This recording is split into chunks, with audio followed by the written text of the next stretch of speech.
I'm waving through a window that I've seen 10 times before. Where's the show that offers more?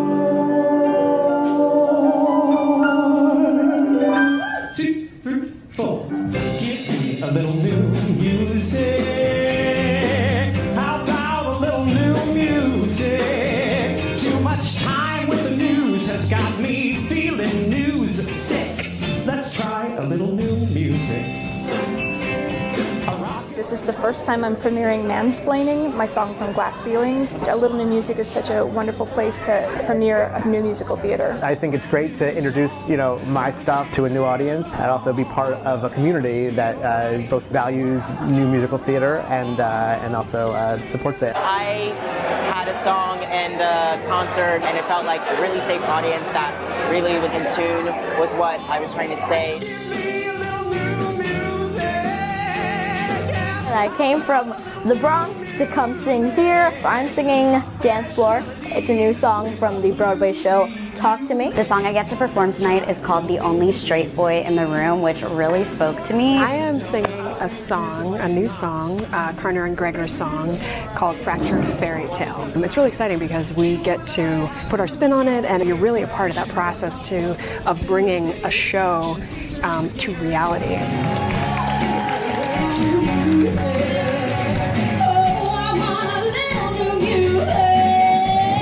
Best talent in town, the best writers around the globe. It's not a casual cabaret, it's a highly produced concert. This is my first time seeing ALittleNewMusic.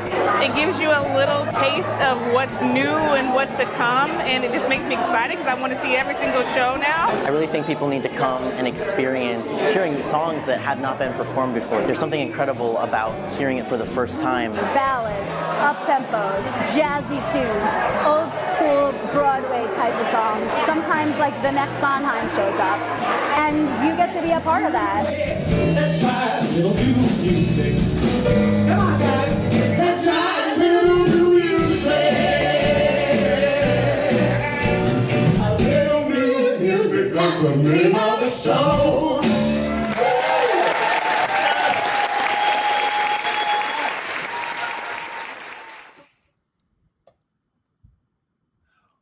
Welcome everybody to A Little New Music. This is our Spotlight series. My name is Keela. I'm one of our volunteer producers. So since 2013, A Little New Music has presented a myriad of fast-paced hours of new and unheard musical theater. And we're so very happy to have you back with us tonight in this virtual format. Hi, Keela. Hi, Luke. Cheers. Cheers. Y'all, it was about a year ago we did our first virtual Spotlight series, and you know what? Well, we're super excited to be with you tonight. Hello, everyone. My name is Luke. I'm also one of our producers. So we will welcome our guests very shortly, but first, we are an all-volunteer effort out here, and we do rely on your support in order to compensate our writers and our performers. So do you see that little QR code? Where is it? Oh, there it is. Yes, yes. At any time, please click on the code to make a contribution. It really means a lot to us, and it helps us have the opportunity to keep doing these shows for you. That's right. Your contributions go directly to our incredible writers and performers. And we also do want to thank two organizations for their continued support, the ASCAP Foundation and New Musicals Incorporated. In addition to scanning that QR code there, I also want to tell you that this is a live streaming event, which means you as audience members can type in a question for our guests. So at any time, please type it into the live chat. You never know, your questions may be asked live on the air. Keela, are you as excited as me for our guests? I'm so excited because not only is it the end of summer and theater season is starting to bloom, but we've got some amazing guests coming up. That's right. That's right. Our featured guests tonight, y'all, are among Playbill.com's 12 contemporary musical theater songwriters you should know. And their songs have garnered 13 MAC Award nominations for Best Song and Best Comedic Song, including one win. In addition, their songs have been performed on all 7 continents. Yes, Keela, even including Antarctica. All 7 continents. Wow. Amazing. Okay, so their work includes the Off-Broadway's musical Unlocked and the musical Island Song, which has 9 MAC nominated songs. Their current projects include the New Orleans musical Second Line and the high school comedy Techies. We have a lot to discuss, everyone. So let's welcome Sam Carner and Derek Gregor to the show. Come on out, take a bow. There's Derek, there's Sam, and welcome. Welcome, guys. Thank you for having us. So, Sam and Derek, in addition to these credits that we just read off, so just wait, we got more. Sam, I don't know if you remember, but you won the 2015 Cleveland Prize for Most Promising Librettist. I think I remember that. Yeah. Good. And Derek, you wrote the music for the movie American Reject, which I believe is starring Annalee Ashford, who we love. So my first question to both of you is, what inspires you to write music together? Well, we've been working together for quite a while, and it feels like second nature at this point. But I think that I think we have, on some level, a fairly similar sense of humor. The things we find funny tends to overlap, but a lot of the things that we are most inherently drawn to stylistically may be sort of different. So I think we pull each other in directions that we might not necessarily go on our own, which is really exciting. And in different things, in different ways, I think I like to care about the big picture, and Derek likes to be really detailed focused. And in other ways, Derek tends to be really big picture, and I tend to be detailed focused. So it just sort of, I think we continually inspire each other to look at other aspects of the story that we're telling. Yeah, and from my side of things, I really like the way that I explained it to you both last night on our run through rehearsal. So I'm going to try and do it as well as that. But it's kind of like I learned on the job from working with Sam. I'd never written a musical before. I met him in grad school. I'd written fragments of theater songs, but never really realized anything top to bottom. And basically, you know, everything that I am as a musical theater writer is kind of part of that that teamwork. So I don't know if you're going to call it inspiration. Like it's almost just like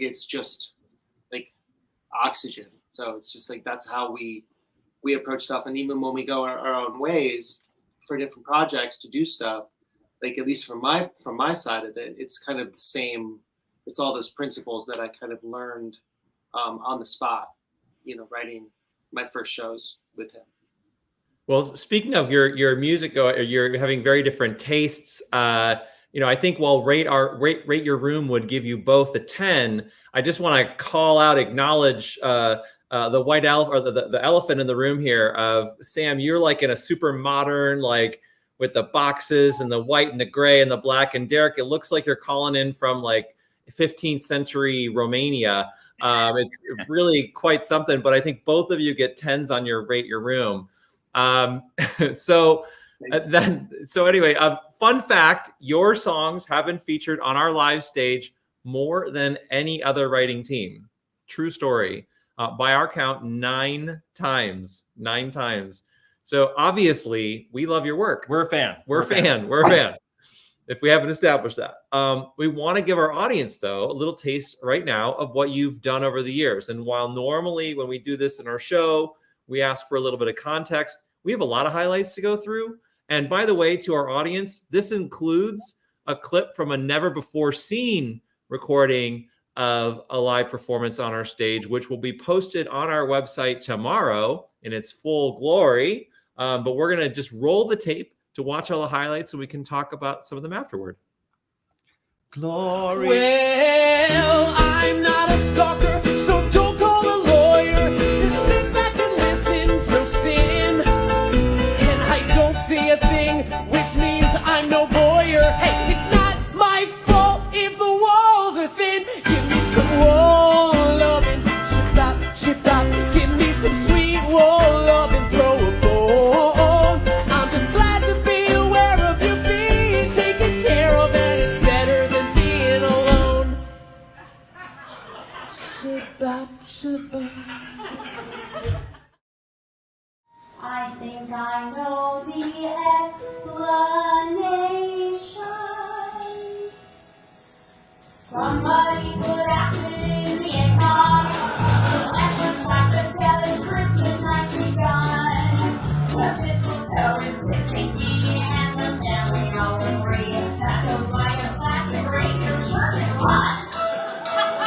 snowman's on his 7th cup of brandy, and I'm flying to the Japanese switch to beer. Somebody put out the it really is the magic time of year.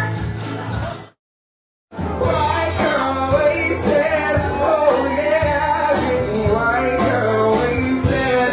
You'll take so far away, you won't even taste it. No, when you're white girl wasted, you'll take so far away. Is the audience participation part of the evening? Security. Oh, will you hit the guy behind the drums? Will you hit something that, yep, that's it. We'll go blow off some steam with some Bailey's Irish cream. Getting so going loco with my motherfucking cricket team. Flying cause the stitches, now we out with all our bitches, and we'll make it a priority to party like it's over already. You can rally, make out with your exes, and some good times in the alley, and some messy bathroom sex. All they want you, really want you, even though you're kinda sad. Getting girl, gotta hurt, do some fight just like the white guy. But first, baby, I've got a surprise. That sounds exciting. Just close your eyes. Alright. 1, 2, 3. Huh? It's a toothbrush. It's got super soft bristles and an extra firm grip, and it means the next step in our relationship. You sound so excited. I'm gonna leave my toothbrush. I'm not prepared to host a toothbrush. Baby, don't be scared. You think we're ready? I'm not asking for more than a corner of your bathroom drawer. A toothbrush with the girl I adore. In an Upper West apartment, now nationally syndicated, Clarabella's really spent her time dreaming. Often stressed or just plain focused, for press deadlines never waited. Her only princess came through Netflix streaming. So many princes wished she was more simple, and they tried to bend her quest to match their own. So sometimes she gets lonely, wish more than she'd reveal.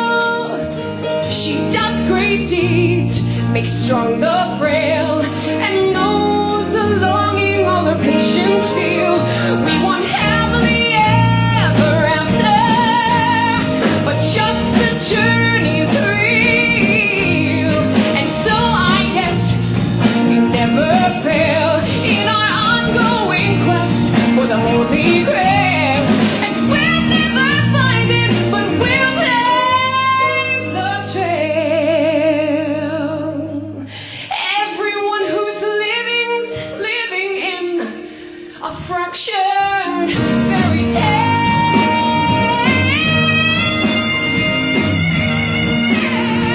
A fractured fairy tale.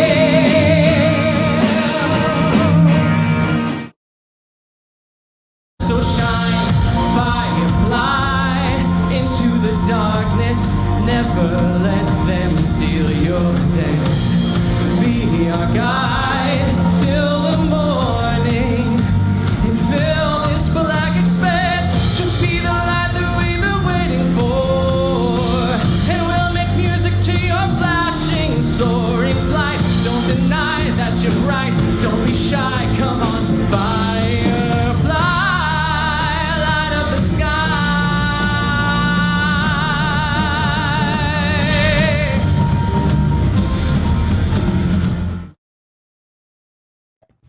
Whoa, who was that bang on the keys there?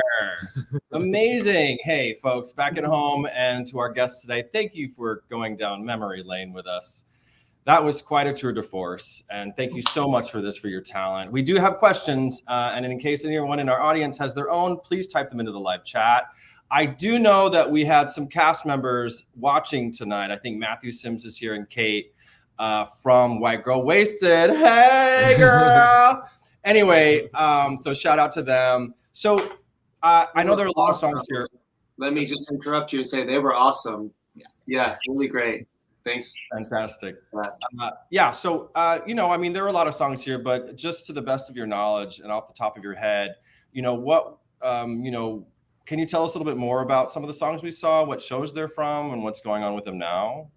In no particular order. I'll let Sam started with Wall Lovin', right, which is from Island Song. And that's actually based on a true story that as many of the songs in Island Song are sort of based on something, an experience of Derek's, and hearing his the social life of his across the wall neighbor. Wow, so he was merely a spectator. Yes, or yeah, or in that case, an unwilling auditor, perhaps, rather than a voyeur, but an auditor.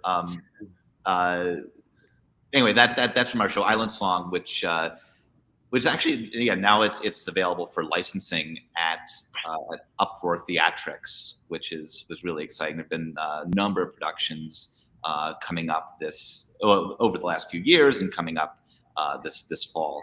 And the song Toothbrush, played a little bit of, is also from that show. Let's see. Advice to a Young Firefly, which Derek played and Eric Kropp was singing, is from our show Second Line. Let's see. That's White Girl Wasted. White Girl Wasted. That's a standalone. Yes, right? It is. Yeah, Fractured Fairy Tale. We wrote that for Gregory Haney. He had come by and had mentioned, I think he told us that he was going out to get White Girl Wasted. We said, well, there's a song there. Well, yeah, the funny thing is that he was over, we were working on another song. He then, we're small talking afterwards. He said that, as Sam said. And then we said, I think I said, oh, there's a song there. And then we all laughed and he's like, yeah, there's a song there. And I was like, no, there's a fucking song there. So I love it. Sam started like thinking, and then I think it was really cool because I think Gregory was then like, oh, like we're really gonna do this, and it was like I don't do a lot of small talk, for better or worse, in my life. So we kind of like in the first probably 20 minutes just hanging in that thing, just really kind of had a sense that there was something there, and then Sam and I wrote it over whatever subsequent time, a couple weeks or whatever, and then Gregory came back and then he debuted it at 54 Below, and that's history. So it was all born out of just like someone saying something interesting, which is how a lot of our songs happen. Someone says something, someone does something, I hear something through my wall, whatever it is. That's so great. I want to note for our audience, you can see the full-length video of all of those songs we just shared just now on our YouTube page, youtube.com/ALittleNewMusic. And if you search, we've put together a playlist for you called A Little New Carner and Gregor, where you can literally just type that in and you can get all the songs. You don't have to go through and find them. They'll just all queue up one after the other and play for you. And honestly, I cannot recommend anything better to do after we're done here tonight than just go ahead and listen to some of the incredible music that these two gentlemen have written for us. I did have a question about something that came up earlier that's in your bio, which is that your songs have been performed on all 7 continents.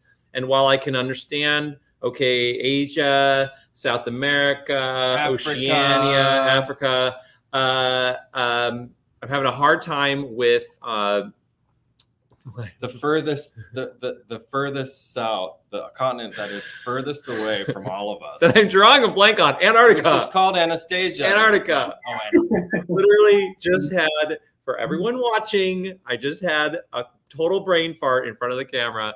Antarctica. Where the penguins live. Where the penguins live. Can you tell us a little bit about how that happened? We're a theater there that we don't know of. Is there a lore? We're very big with the penguins. Just I'm surprised you didn't know that.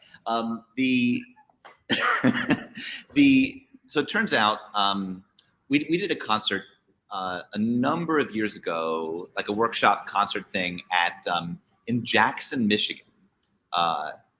Actually, yeah. So we and it was this old beautiful vaudeville theater in Jackson, Michigan, and we were working with some of the local performers. And the drummer in that concert, it turned he was a singer too, and we gave him some sheet music. And about a couple years later, a year and a half later, I get a note from him that he's doing he's driving equipment at the McMurdo Research Station in Antarctica. In their summer, oh, hi, Anne. Yes, Anne from Jackson, Michigan, put the whole thing together. Wow. This gentleman was driving equipment in their summer. They kind of open it up to a larger, maybe 1,500 people, and it's a kind of living community at the McMurdo Research Station. So it turns out that they also have a coffee house which has a Tuesday night open mic. I thought we only had that in LA.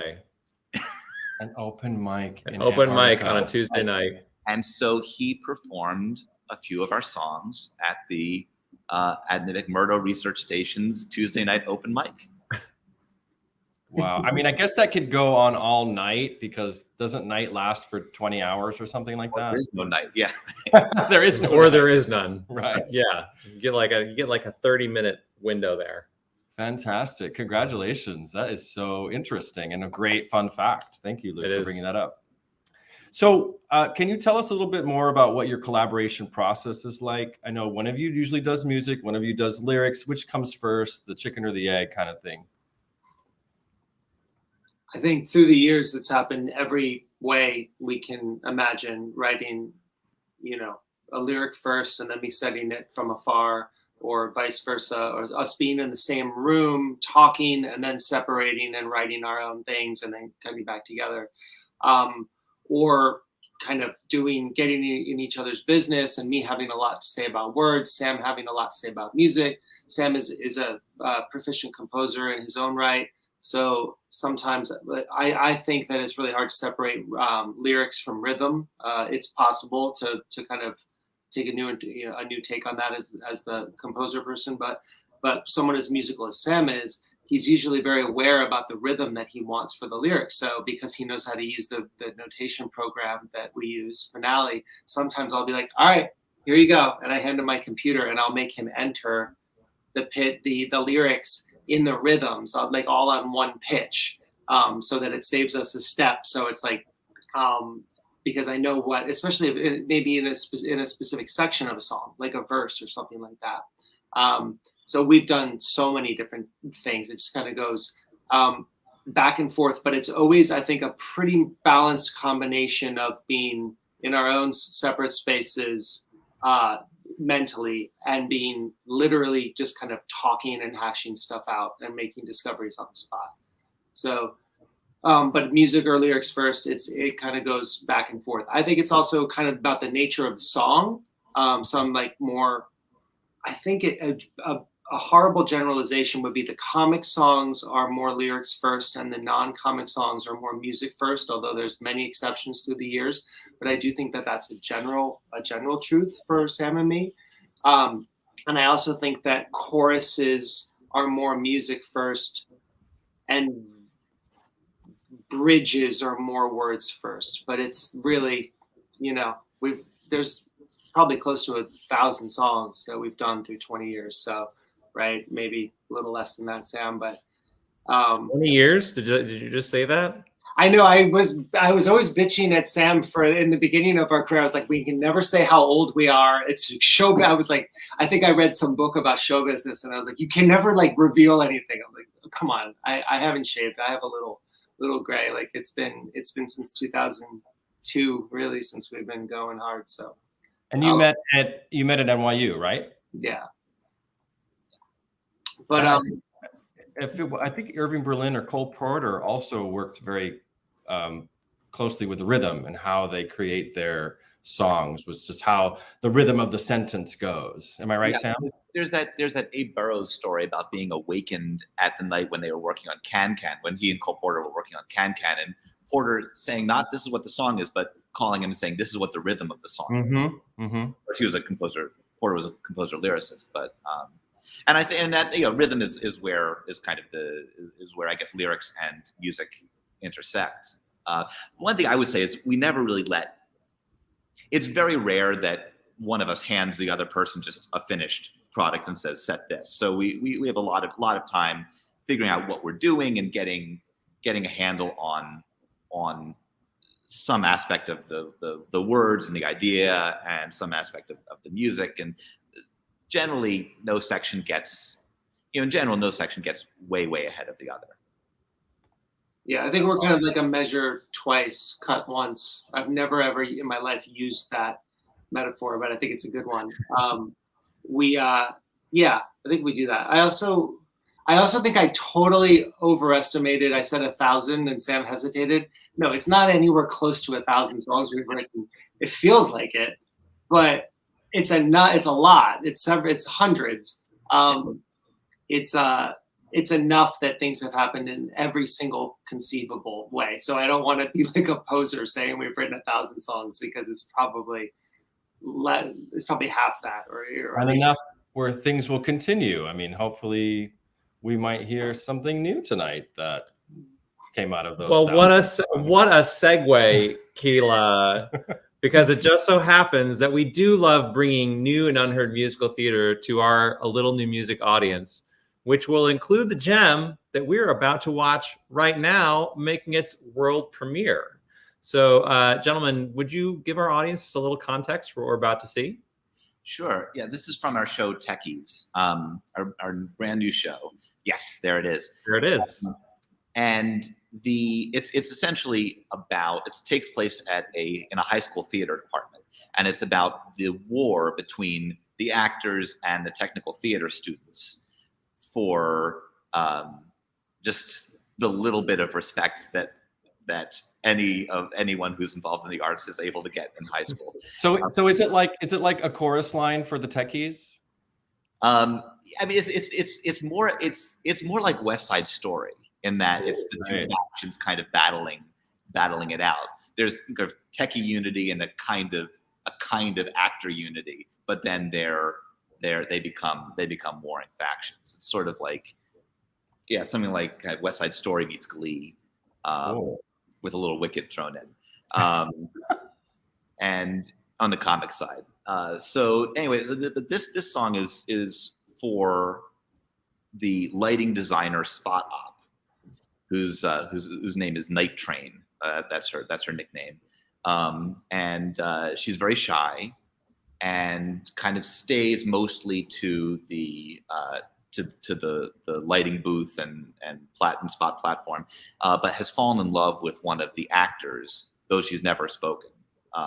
They've never spoken, and this is her song in rehearsal as she's casting her light. Oh, and it's sung by the really brilliant Danielle Wade. Well, we're keeping it on brand, folks. Here is A Little New Music just for you.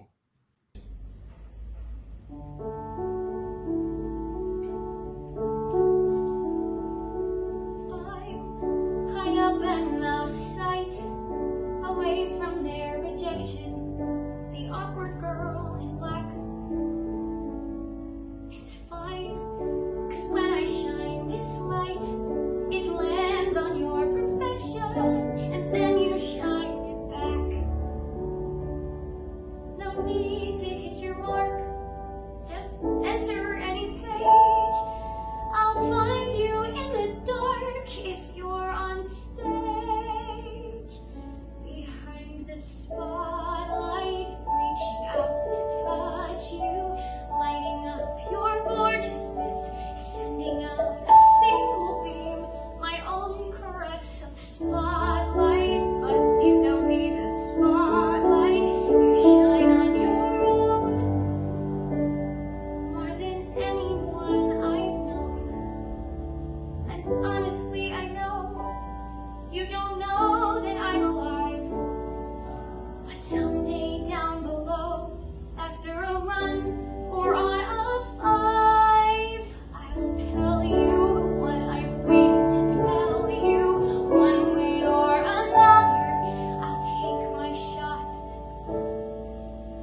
I will follow you with every watt I've got. What amazing lyrics. Oh, the melody's good too. But it's just, it kind of reminds me of like a Ring of Keys from Fun Home. It's like the distant, like looking and longing for, and we totally get that feeling from the song and from the performance. So well done, gentlemen. Really fantastic. And thank you to Danielle Wade for such an incredible performance. Just really love that she learned the song, she performed the song. Like I was right there in it with her. That was just so awesome. I want to remind our audience, if you have questions, now would be the time to type them into the chat, because we're about to go to audience questions in just a moment. If you don't have questions, it's just these two guys asking questions. So we've got plenty of questions. We got plenty we can ask, but we would certainly love if you have questions that you type them into the chat so we can ask them. But I do want to ask Sam and Derek, since we just saw that song from Techies, what is next for Techies? Well, we're going to have a production this fall at Slippery Rock University in Pennsylvania, and we're very excited about that. It's going to be directed by Aaron Galligan-Sturl, who's an old friend of ours, and we can't wait to get it on its feet. I guess we should also shout out Rockford University that put together the first workshop we did of Techies about 1.5 years ago as well. So we're really grateful for these university opportunities to develop the piece. And Sam, there was that amazing arts high school down in Texas, right? What was that? What was the name of the school again? It's Grand Prairie Arts Academy. Yeah. And we did a workshop there, and they were amazing. Yes. Yeah, so cool. We had a great time there with Brooke and company. Excellent. Well, we'll get to the audience questions right now. We have an audience question. It just popped up. Eric Cornwell. Hello, Eric. Hi, Eric. So where do your ideas and projects come from other than through Derek's walls?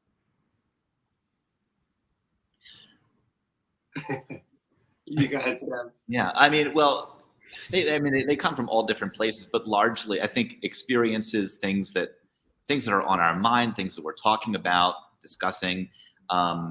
This idea for Techies came up when we were doing a workshop of a different show, and we were just talking about, we got to know the whole community, the actors and the techies, and we're just thinking about, I think one time it was said, like, if I were writing this world, how would I write it? And I think and that was kind of where actually the idea for Behind the Spotlight came from. Not related to actually the specific situation that's going on, but just sort of thinking about the overall dynamic and the world. And then Derek actually came up with the title Behind the Spotlight, and we sort of grew the show from there, from that concept of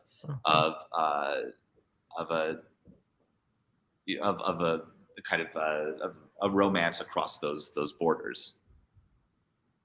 Yeah, I love it. And we barely, I mean, especially the people in the audience barely even know what goes on behind the scenes and how many people it does take to put on a show.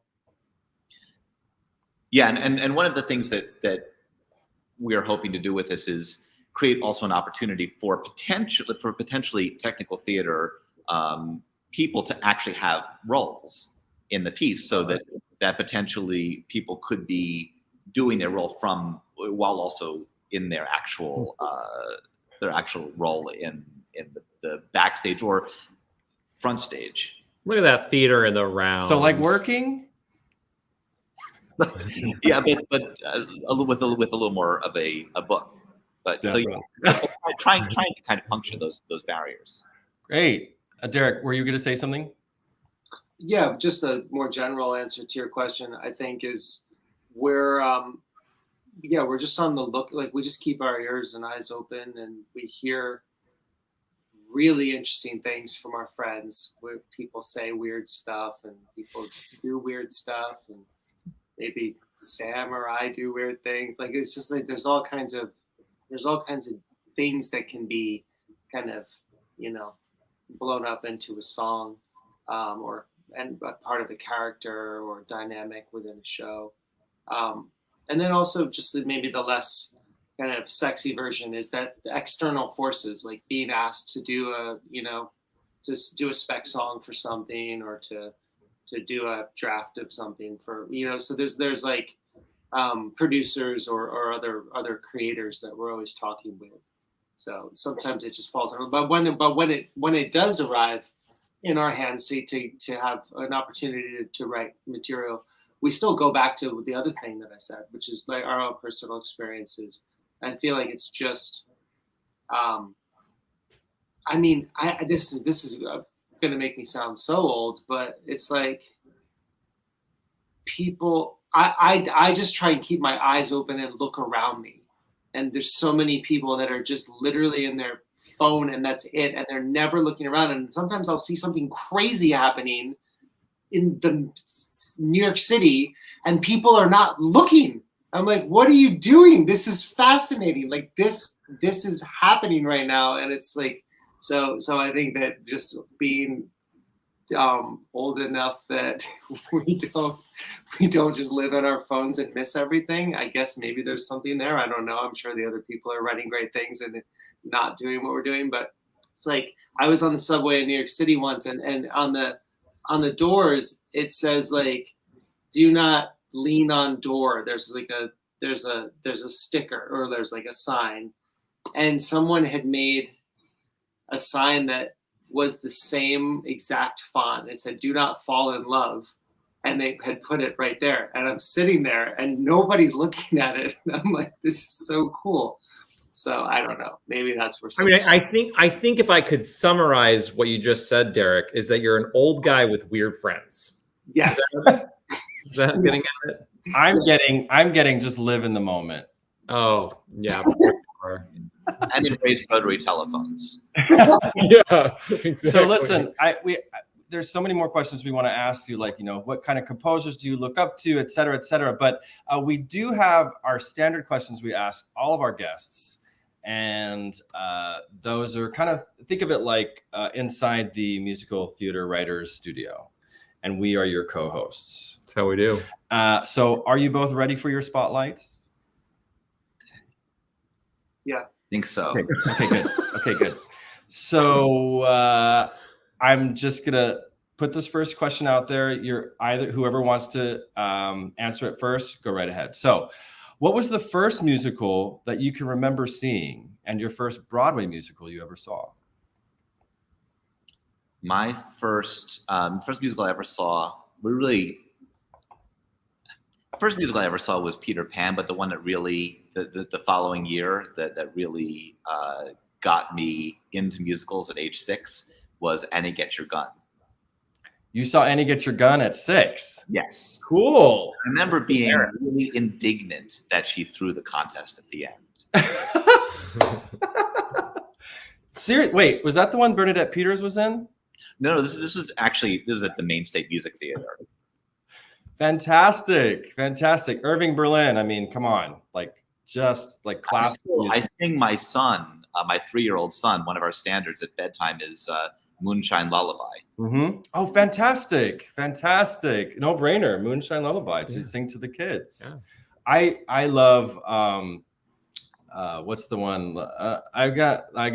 Don't got nothing. This and that. Whatever it's called. I got the sun in the morning, the moon at night. That's what. Thank you. Derek, would you like to answer the question? Yeah, my first one was La Cage, and I didn't remember anything. I mean, I was probably 5 or 6. I don't know why on earth I went there, but my parents had some occasion to go. And then, but now I love the show. And Phantom of the Opera was the first time that I saw something that actually I really like, that it really affected me and made me excited about the art form. So I probably saw that. I mean, what I'm getting from both of you is parents that are willing to let you see some pretty cool stuff when you were still like kids. Yeah. Oh, my parents never hesitated to, share interesting. What about first Broadway show? La Cage was my first Broadway show. Yeah, that was the first thing I saw, right? So that would have been in like, oh my God, I'm dating myself. Yeah.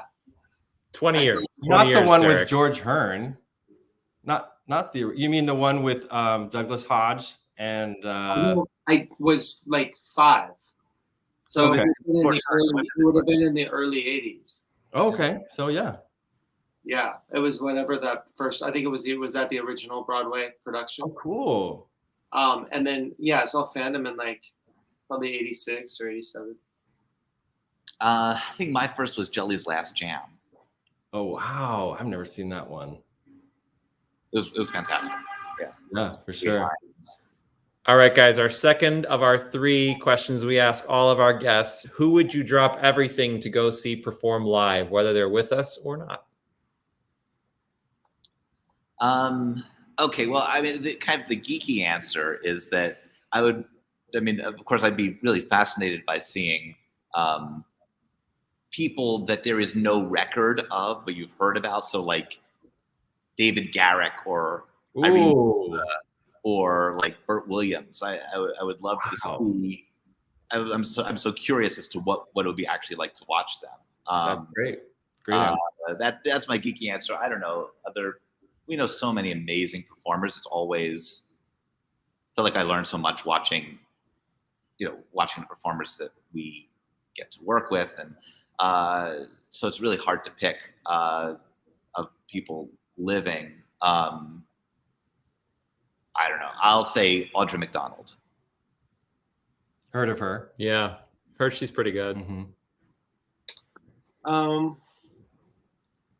I'm gonna say Edwin Booth, who's a new answer for me, but someone that I've become a fan of over the last 10 years or so, just getting acquainted with his legacy. And So we got David Garrick, Edwin Booth, Audra McDonald. And then of people who are no longer with us, but there is a record, I would say Judy Holliday would be very high on my list. Love it. Bells are ringing. I mean, this is a whole weekend of shows now. Okay, so Sam, who is going to play you in the musical version of your life? And Derek. It's hard to contain the multiplicity of my essence, and so I think it could only be played by 2 people, and I think it would have to be Keela and Luke. Ooh. Oh.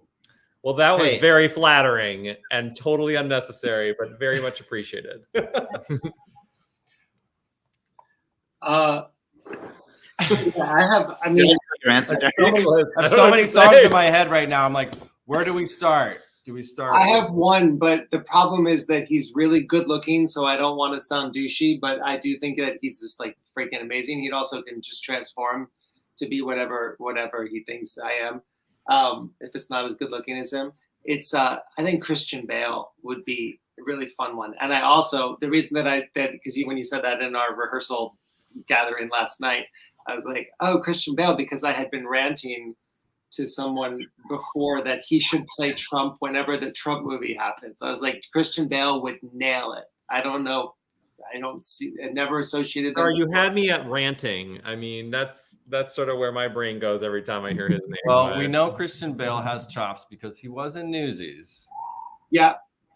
I just think he's amazing. I know I don't know him personally. I don't know if I want to be in the same room with him when he's making the movie, but he's a genius. So I'm going to go with him. And I was like on some sort of surprising, passionate rant that he should play Trump whenever there's a Trump movie. And I don't know where that came from. A lot of alcohol, I guess.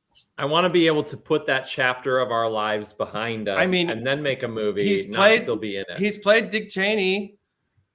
Yeah, that's true. So versatile actor. He can play Derek. He can play Dick Cheney. He can play Derek. And we'll dub the voice. We'll dub the singing voice. So, guys, it has been an absolute pleasure having you both with us here tonight. Like I mentioned to you last night, every time that y'all have submitted a song to our production team, it has been just an absolute delight to even be in the room to hear it. And I am so honored to have had this experience with you tonight, but also to have had your songs on our stage so many times. You write such incredible stuff, and all of those award nominations, everything, they're all great, but really what they mean is you do really good work. And that's true. And anyone can see that, just seeing one of your songs, let alone a dozen of them. And I'm just really excited for you both and grateful for you spending some time with us tonight. We're going to sign off shortly, but before we do, we wanted to give you a moment to share with our audience stuff that you're working on that's coming up. Well, first of all, it's also important to say, I mean, we're always honored that you are sharing our material, because it doesn't mean anything if it's not being heard and shared and interpreted. And so we're really grateful and honored by you coming back to us for more, and continuing to do that. And it's wonderful. It's always exciting to see the videos of your concerts, and we're really happy to be part of it. As far as what's coming up, well, I mean, I guess the one big thing to talk about, just to mention, is that our show Island Song, which again, a couple of the songs that you shared tonight comes from, that's available for licensing at the new licensing company, Uproar Theatrics, and so that is kind of happening, and and people are always welcome to jump on board. And we've already got the link in the chat for anyone who's got questions about how to license, wants to look at it themselves or share it with anyone they think would be interested. And then one other thing I would like to share is that I've actually started a new musical theater writing program here.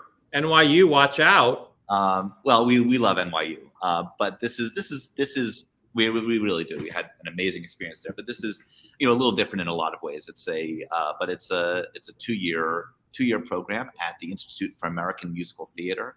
We have some amazing faculty like Gregor, who'll be teaching, and also Adam Guan, Anna K. Jacobs, Keith Saunders, Zena Goldrich, and many more. And we have right now an amazing group of 11 students who are working together, forming new collaborations, and so if anyone out there is interested in musical theater writing and wants to check us out, I would certainly be glad to talk with you, and hope you'll take a look. It's the Institute for American Musical Theater? Institute for American Musical Theater, yeah. And it's actually a performance program, and our writing students, we are the Institute for American Musical Theater creators. And so our writing students are working alongside the performers to develop new work. So it's a really, really exciting symbiosis there. That's great. And apparently we also put that link in the chat. So our audience, check it out. Fantastic. Hey, well, thanks again, Sam and Derek. And for our audience, you can watch all of Sam and Derek's songs on the performers. Performed. Yes, you can see all of Derek and Sam's songs performed on our stage by going to youtube.com/ALittleNewMusic and search for A Little Carner and Gregor. That's right. And one last reminder that you can help us bring even more writers on future shows, as well as supporting our writers and performer tonight by scanning that QR code right there on the screen to our left, your right, audience, your right, and give what you can. Yes. Your contributions Please compensate our performers and writers. Thank you in advance. We also want to give a shout out to our team working behind the curtain, as they say in show business. Speaking of techies, they have helped make tonight possible. Here's a Little New Music Spotlight Series executive producer, Amy Francis Schott. Come on, take a bow. Hi, y'all. I'm so excited to have you on here. And, I've been in love with everything that you do since, God, was it almost 10 years ago at Prospect doing the 10-minute musicals? We had a crazy thing about a guy who got ordained, and that was so much fun. I'm so glad that we've gotten to present so many of your songs out here. I'm always excited to hear what else you're working with and working towards. Thank you so much. Yes, the video for Advice to a Young Firefly from our last onstage show will be available tomorrow. That's the one that we actually got Mr. Derek Gregor to come and play the piano for, and that was really, really awesome and quite a thrill. So hopefully someday we'll get you both out here to LA to do something with us. I wanted to say thanks to Ryan Baldwin, who has been in the chat giving you all that information we've been telling you about. He is also our StreamYard guru who taught me everything about running this stuff. So yay. Thanks, Ryan. And we'll be back. Hopefully we'll be back on stage soon, making actual shows in person. I know. What? Follow us on Facebook, Instagram, et cetera, for any exciting new announcements that might be forthcoming. That's right. We also want to thank Peter Welkin and Chris Makish, a couple of our OG producers, for their continued support. We also want to thank and acknowledge the ASCAP Foundation and New Musicals Incorporated for their support of our work. Sam, Derek, thank you again for joining us tonight. Please subscribe to our YouTube channel. Please follow us on Facebook, and have a good night, everybody. Cheers.